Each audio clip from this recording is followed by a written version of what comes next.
नमस्कार सभी लोगों को, स्वागत है आप लोगों का आज की क्लास में। हमने सीएनटी एक्ट 1908 के बारे में चैप्टर 3 तक देख लिया है। चैप्टर 3 में हमने कंप्लीट कर लिया है। जब चैप्टर 3 हमने कंप्लीट किया तो हमने एक्ट 14 तक कंप्लीट कर लिया है। 15 तक हमने कंप्लीट किया है। एक्चुअली 15 चैप्टर तक हमने इसे कंप्लीट कर लिया है। आज हम इसमें चैप्टर 4 देखेंगे और समझेंगे कि चैप्टर 4 के अंतर्गत जो 16 से लेकर 36 तक जो दिया गया है एक्ट्स, उसमें क्या क्या लिखा गया है। तो आप जानते हैं कि सीएनटी एक्ट में बेसिकली आपका टैक्सेशन सिस्टम से रिलेटेड ही दिया गया है और उसमें और कुछ बहुत ज़्यादा चीज़ें नहीं हैं। तो टैक्स को आप अपने दिमाग से हटने नहीं दीजिएगा। कभी भी टैक्स जो आपके दिमाग में आएगा कि ये जो चीज़ें की जा रही हैं वो टैक्स से ही रिलेटेड हैं, तो आपको ये आसानी से समझ में आती चली जाएंगी। तो सबसे पहली जो धारा है वो है 16। हमने 15 तक कंप्लीट कर लिया है। 16 हम देखते हैं। इसमें रैयतों को परिभाषित किया जा रहा है। जब यह नियम लागू हो रहा था, सीएनटी एक्ट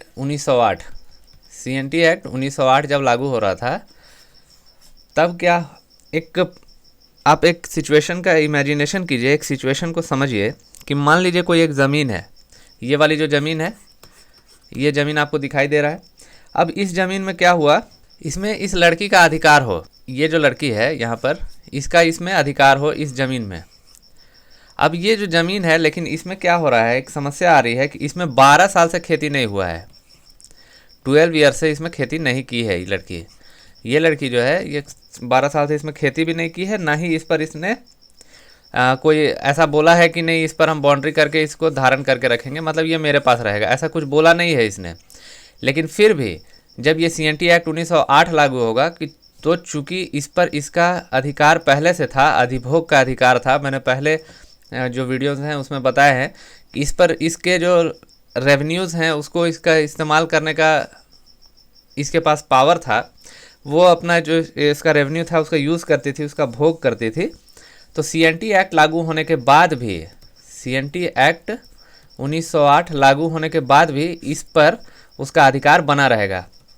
एक्ट 16 यही कहता है कि जिसका अधिकार पहले से था, 12 साल से था, लेकिन यहाँ 12 साल से खेती नहीं हुआ है इस ज़मीन पे, और ना ही इसको धारण करने का कोई अधिकार ये बताइए कि हाँ ये मेरा है। लेकिन फिर भी जब सीएनटी एक्ट लागू होगा तो इस पर इसका अधिकार, इस लड़की का अधिकार, अधिभोग का अधिकार बना रहेगा। एक्ट 16 यही कहता है। आप समझ गए? एक्ट 16 यही कहता है कि अगर इस पर खेती नहीं भी हो रहा हो तो भी इस पर अधिभोग का अधिकार बना रहेगा। क्लियर है? उसके बाद जो धारा 17 है, धारा 17 बात करती है बंदोबस्त रैयत के बारे में। तो बंदोबस्त क्या होता है? बंदोबस्त आप इस तरह से समझ सकते हैं कि वो एक व्यवस्था समझिए आप। तो बंदोबस्त क्या हुआ? एक व्यवस्था हुआ। तो ऐसा व्यक्ति, कोई ऐसा एक व्यक्ति है, मान लीजिए ये है, बहुत अच्छी ड्राइंग के साथ मैं बना रहा हूँ। ऐसे एक व्यक्ति है, इसका आँख नाक मुँह यहाँ पर है। वाह! ये जो व्यक्ति है, इस नियम के लागू होने से पहले या फिर इस नियम के लागू होने के बाद, कौन से नियम? CNT act 1908। सीएनटी एक्ट लागू होने से पहले या सीएनटी एक्ट लागू होने के बाद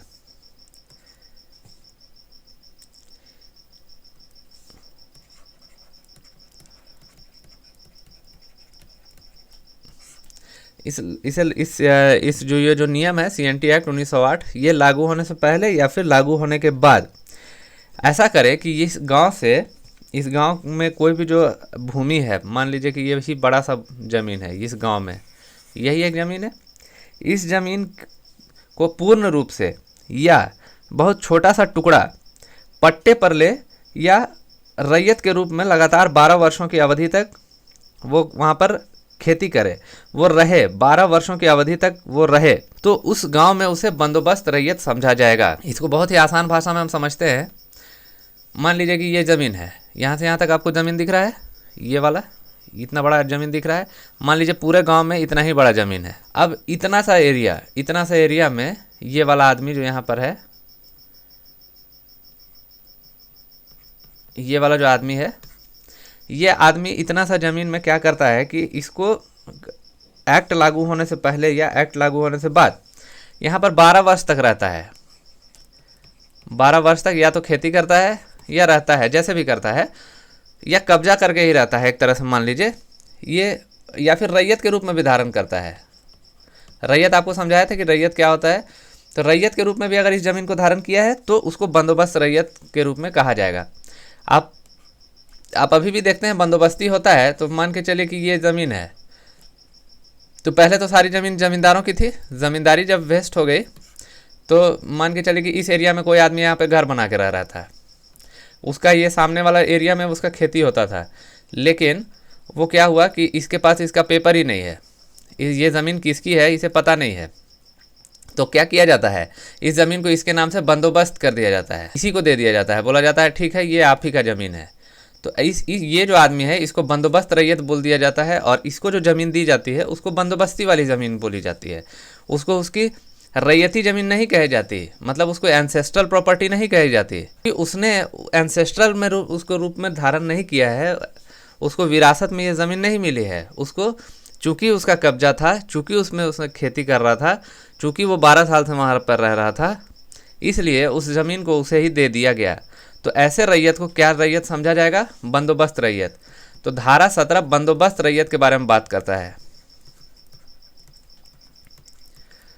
याद करते चलेंगे यहीं पर।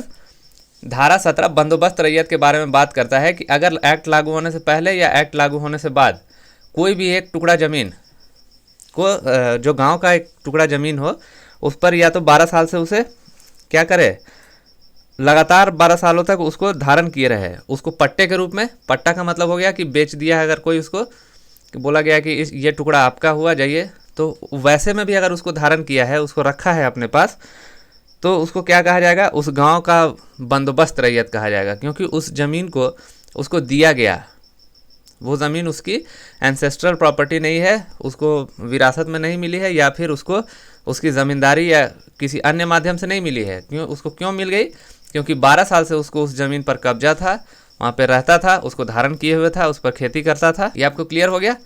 किसी के पास भी आप ध्यान दीजिए, जब से CNT एक्ट शुरू किया गया है तब से मैं एक ही बात बोलता चला आ रहा हूँ कि किसी के पास भी ज़मीन का पेपर नहीं हुआ करता था।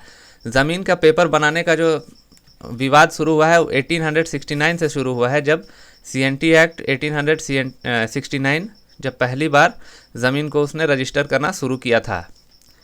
1869 में पहली बार रजिस्ट्रेशन शुरू हुआ था। जब इतिहास मैंने पढ़ाया था उस समय मैंने आपको बताया था। इसके बाद हम समझते हैं जो एक्ट 18 है, 18 क्या कहता है हमें। धारा 18 कहता है कि ऐसे भूइहर और मुंडारी खूंट कटीदार, ये है खूंट कटीदार, मैंने आपको पहले वीडियो में बताया है, इसके एंसेस्ट्रल्स ने यहाँ पर काटा है, यहाँ पर खूंट कट्टी की है, गाँव को काट के खूंट कट्टी बनाया है। तो ऐसा व्यक्ति का जो बंदोबस्त रैयत के रूप में कब कैसे बना रहेगा, कैसे उसे बंदोबस्त रैयत माना जाएगा, ये हम धारा 18 में देखते हैं। तो धारा 18 में जब हम लोग देखेंगे तो ये क्या हो, इसको समझने की कोशिश करते हैं। मान लीजिए कोई गांव है, एक सिंपल सा गांव, और इस गांव में बेचखेता है, जैसा खेत जिसको बेचकर खेत बनाया गया हो या जिस प्रकार से भी बनाया गया हो, पर वो खेत हो, बेचखेता। और मझियस मैंने बताया था कि वो ज़मींदारों की ज़मीन को मझियस कहा जाता था।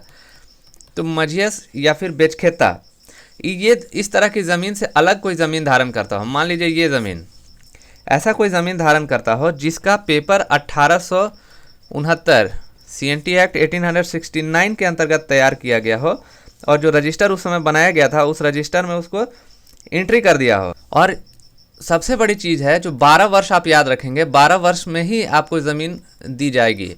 तो 12 वर्ष तक अगर आप ये जो ज़मीन है उस पर ये जो आदमी है, ये वाला जो आदमी है आप देख रहे हैं, 12 वर्ष तक अगर ये इस ज़मीन पर खेती करते रह गया, और इसका जो नाम है वो CNT एक्ट 1869 में दर्ज किया गया है, लेकिन वो ना बेचखेता के रूप में है न मझियस के रूप में है, ये भी बंदोबस्त रैयत माने जाएंगे। कहने का मतलब ये है कि धारा 18 कहता है कि अगर आपने CNT एक्ट 1869 में आपको रजिस्टर में नाम दर्ज हो गया, लेकिन ना वो बेचखेता के रूप में है ना ही मझियस के रूप में है, ध्यान दीजिए, ना ही बेचखेता के रूप में इसको रजिस्टर किया गया है, ना ही मझियस के रूप में रजिस्टर किया गया है, किसी अन्य के रूप में ही रजिस्टर कर दिया गया है, और 12 वर्षों तक आप खेती करते आ रहे हैं, तो भी आपको क्या माना जाएगा? बंदोबस्त रैयत माना जाएगा।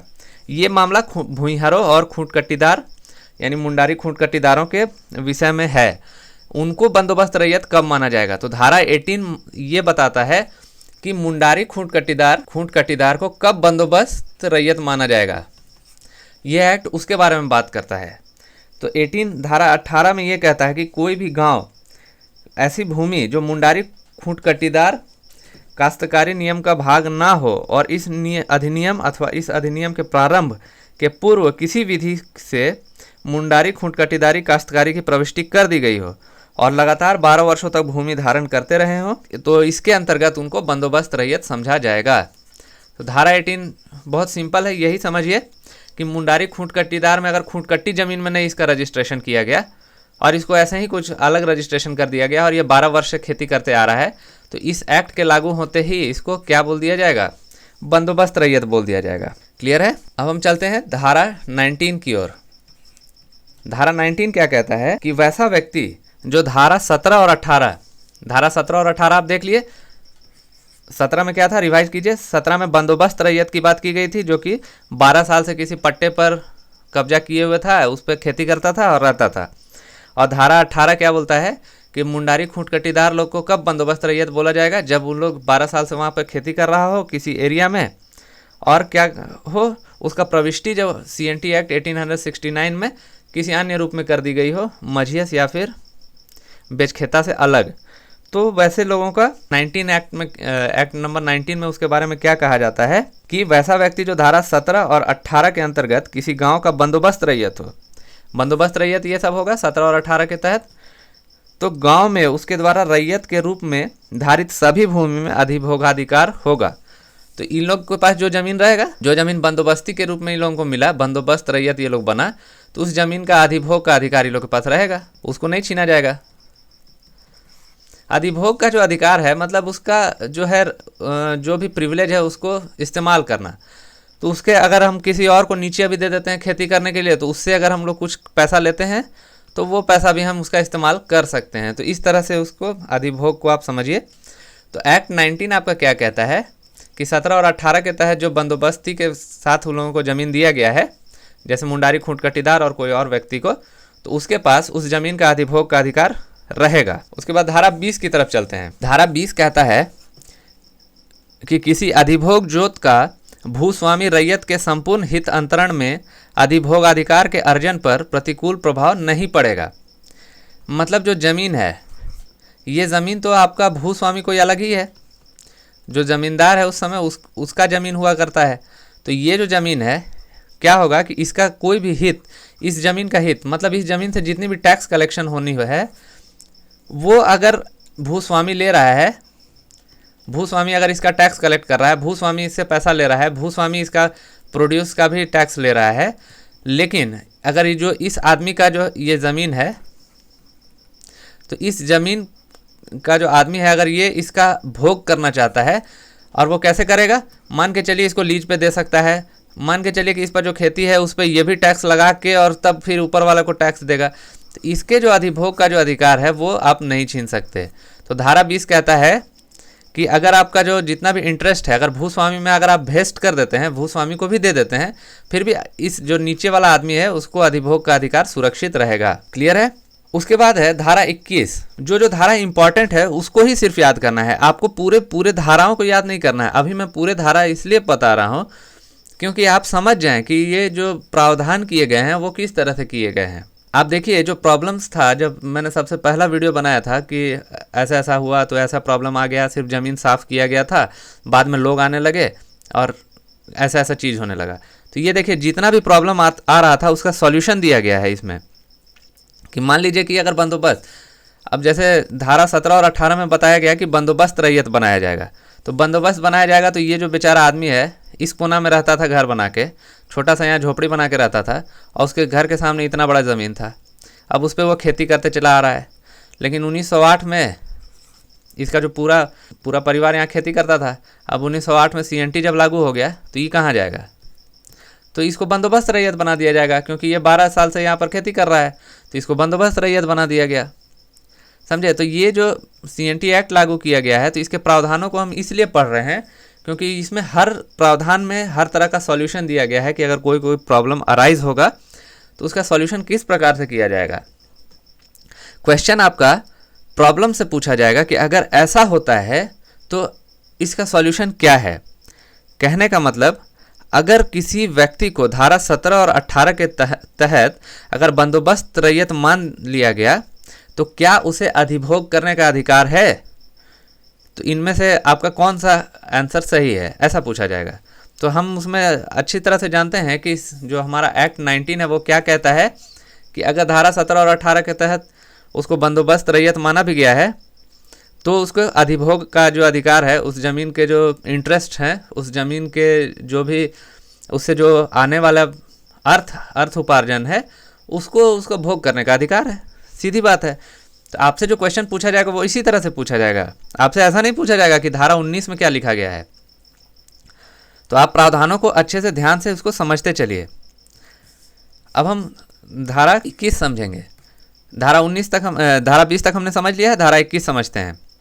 तो भूमि के उपयोग, अगर मतलब किसी के पास अधिभोग रैयत का अधिकार है, अगर किसी व्यक्ति को बोल दिया जाए कि जाओ तुम्हारे पास ये इस ज़मीन के अधिभोग का अधिकार है, इस ज़मीन का, तो वो उसका उपयोग कैसे कर सकता है? उपयोग करने के लिए भी उसके पास रेस्ट्रिक्शंस होते हैं। जैसे आज भी रेस्ट्रिक्शन है। अगर आप एग्रीकल्चर भूमि में अपार्टमेंट बनाने लग जाएंगे तो वहाँ पर आपको सरकार आकर रोक देगी।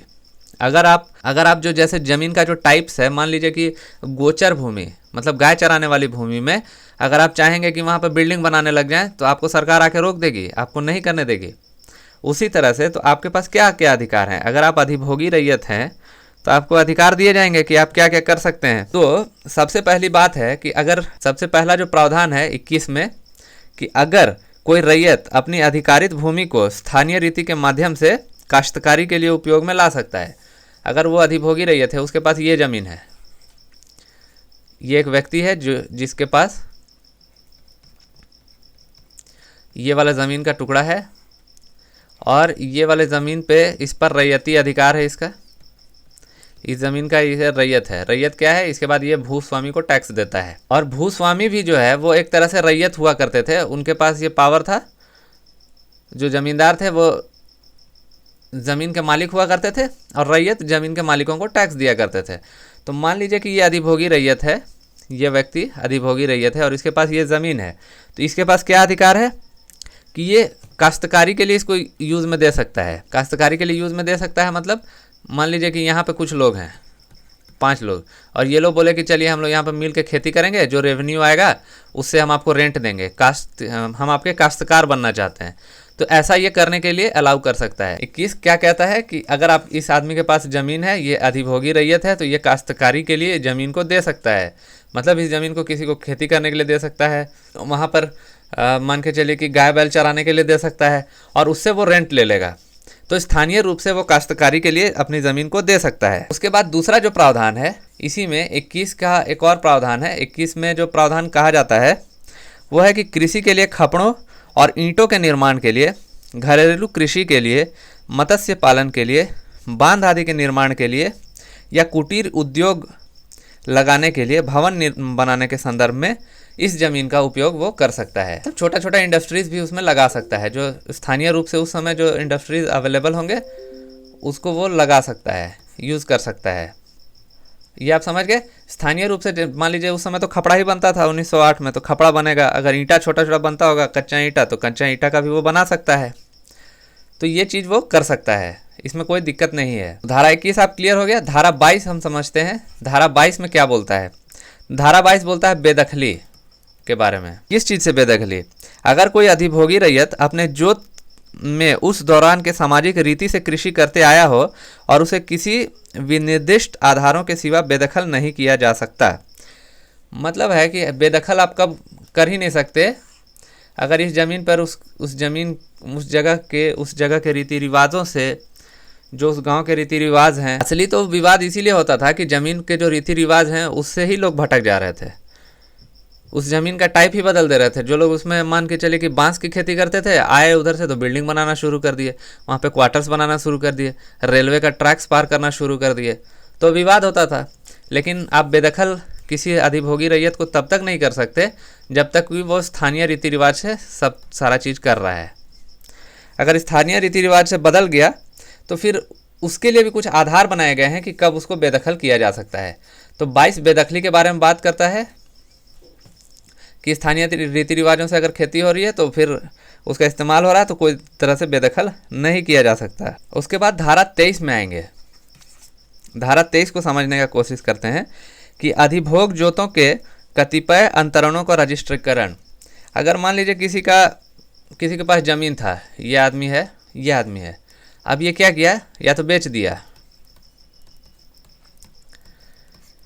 या फिर क्या किया, बदला बदली कर लिया, विनिमय कर लिया, या वसीयत द्वारा किया गया। जिस तरह से भी ये इसकी ज़मीन, जो इसके पास जो ज़मीन का टुकड़ा था वो जिस तरह से भी आगे बढ़ा, या तो वसीयत से दे दिया या जोत विक्रय कर दिया, मतलब ये किसी और को दे दिया, बेच दिया, विनिमय किया, वसीयत द्वारा किया गया। तो मान के चलिए कि ए से ज़मीन गई बी के पास, तो बी को क्या करना होगा, इसका रजिस्ट्रीकरण कराना होगा।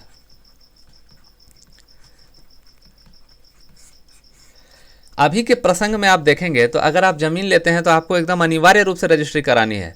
लेकिन आप ये समझिए कि जब एक्ट 1908 लागू हो रहा था उस समय ये चीज़ें सिखाई जा रही थी लोगों को, ये चीज़ें पता नहीं थी, इसलिए हर एक चीज़ का प्रावधान आपको देखने को मिलेगा।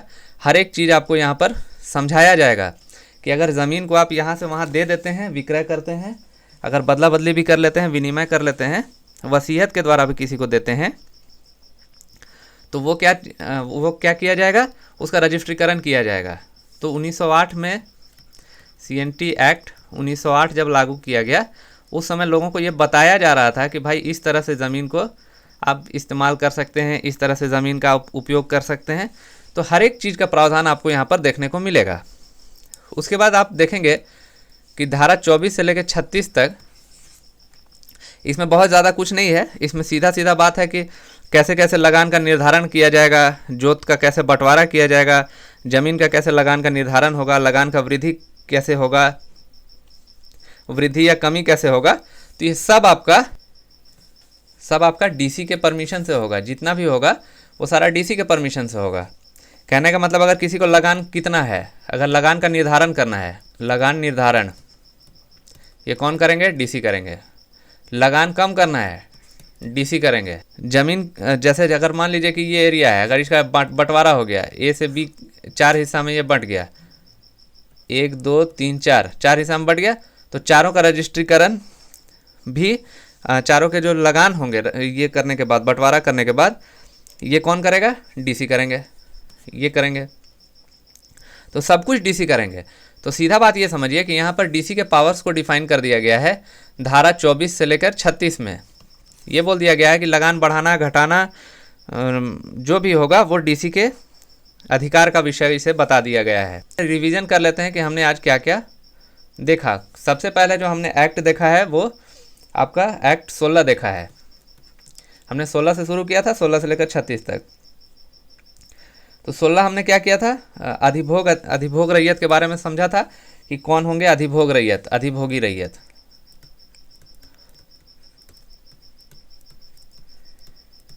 उसके बाद हमने धारा 17 देखी, उसमें बंदोबस्त रैयत के बारे में समझा। बंदोबस्त रैयत जो 12 साल से अगर किसी एरिया में खेती कर रहे हो, एक टुकड़े में भी खेती कर रहे हो, एक ये पट्टे के रूप में भी अगर उसने लिया हो ज़मीन, तो उसे भी बंदोबस्त रैयत माना जाएगा।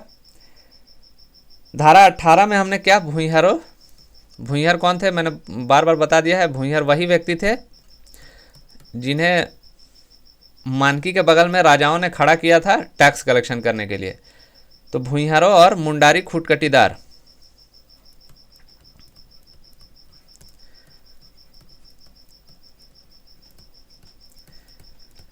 भूंइहरों और मुंडारी खूटकटीदार को बंदोबस्त रैयत कब माना जाएगा, जब उनकी ज़मीन को बेचखेता और मझियस से अलग किसी रूप में आपका 1869 में रजिस्टर कर दिया गया है। तो बंदोबस्त रैयत होना के रूप में कब माना गया है? धारा 18 में, जब इनको CNT एक्ट 1869 के तहत किसी रजिस्टर में इनका नाम दर्ज कर दिया गया हो। उसके बाद एक्ट 19 क्या कहता है कि बंदोबस्त रैयतों को क्या अधिकार दिए जाएंगे? तो बंदोबस्त रैयत के अधिभोग के अधिकार के बारे में बात किया गया है।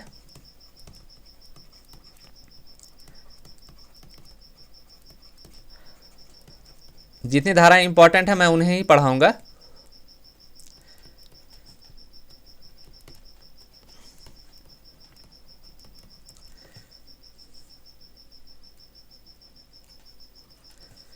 उसके बाद है आपका एक्ट नंबर 20। एक्ट नंबर 20 क्या कहता है? आपने पढ़ा कि अगर भूस्वामी को ये अंतरण कर दे अपना तो भी उसके अधिकार बने रहेंगे।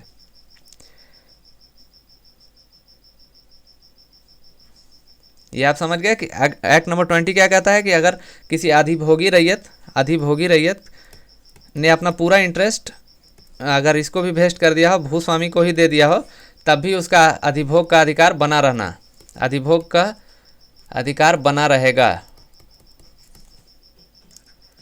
एक्ट नंबर 21 आपका क्या कहता है कि उसको भूमि को यूज़ वो कैसे कर सकता है? तो स्थानीय रीति रिवाजों में ये यूज़ के बारे में बताता है। यूज़ में ये आपको बता देता है कि स्थानीय रीति रिवाज से किस प्रकार से ये कर सकता है, लेकिन वो स्थानीय रीति रिवाज के माध्यम से ही होना चाहिए। कपड़ों और ईंटों का निर्माण करना, वो अपना छोटा इंडस्ट्री लगा देगा, घरेलू कृषि करेगा, मत्स्य पालन करेगा, ये सब चीज़ें। 22 में उसको बेदखली के बारे में बात की गई है, कैसे उसको बेदखल किया जाएगा बंदोबस्त रैयतों को।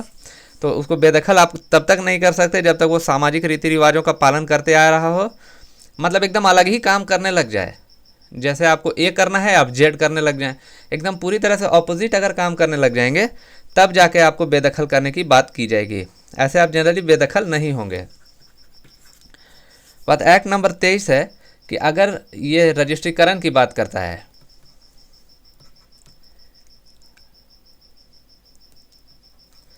रजिस्ट्रेशन की बात करता है, अगर आप किसी भी प्रकार से बंदोबस्त रैयत वाला भी अगर इधर उधर करता है अपना ज़मीन जोत विक्रय, या फिर बंदोबस्त वाले नहीं, सिर्फ ये रैयत जिनको अधिभोग का रैयत प्राप्त हो, जिस ज़मीन को यूज़ करने का अधिकार जिनके पास प्राप्त हो, जिनके इंटरेस्ट को वो इस्तेमाल कर सके, वो अगर उसको बेचते हैं, विनिमय करते हैं, वसीयत करते हैं, तो क्या होगा?